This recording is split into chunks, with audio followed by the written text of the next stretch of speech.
Halo semuanya, pada video kali ini kita akan melakukan praktikum tentang pencernaan makanan dengan saya Yosua Junior Siregar, NIM 858078259 dari UPBJJ UTI Pontianak.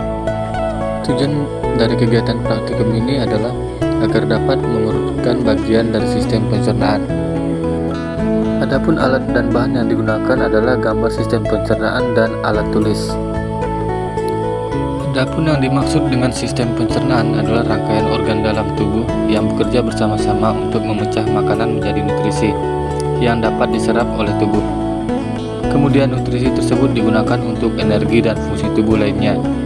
Sistem pencernaan juga bertanggung jawab untuk membuang sisa-sisa pencernaan dalam bentuk feses.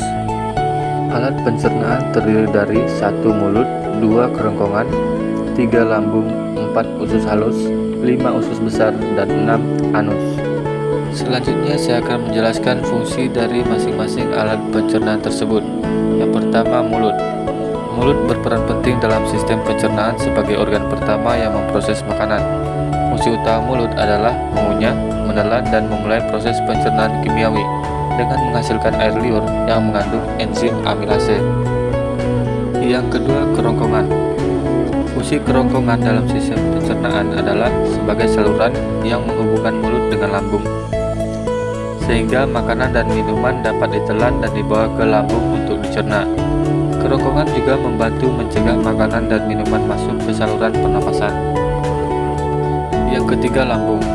Lambung adalah organ utama dalam sistem pencernaan yang berfungsi untuk mengolah makanan secara mekanis dan kimiawi, serta menyimpan makanan sementara sebelum dilanjutkan ke usus halus. Selain itu, lambung juga menghasilkan asam dan enzim yang membantu memecah makanan dan membunuh bakteri berbahaya. Yang keempat, usus halus. Usus halus memiliki fungsi penting dalam sistem pencernaan, yaitu memecah makanan, menyerap nutrisi, dan memindahkan sisa makanan ke usus besar. Bagian usus halus yang disebut duodenum menerima makanan dari lambung dan menerima enzim pencernaan dari hati, pankreas, dan kantong empedu. Jejunum dan ileum membantu dalam proses penyerapan nutrisi ke dalam aliran darah. Yang kelima, usus besar. Usus besar memiliki beberapa fungsi penting dalam sistem pencernaan, yaitu menyerap air dan elektrolit dari sisa makanan yang belum terproses, membentuk dan mendorong feses menuju rektum, serta memproduksi dan menyerap beberapa vitamin. Dan yang keenam adalah anus. Anus sendiri adalah bagian akhir dari saluran pencernaan yang berfungsi untuk mengeluarkan tinja atau feses dari tubuh setelah proses pencernaan selesai. Anus juga memiliki peran penting dalam mengontrol buang air besar, memastikan buang air besar tidak terjadi secara tidak sengaja, dan mendeteksi jenis feses, baik cair, padat, atau gas.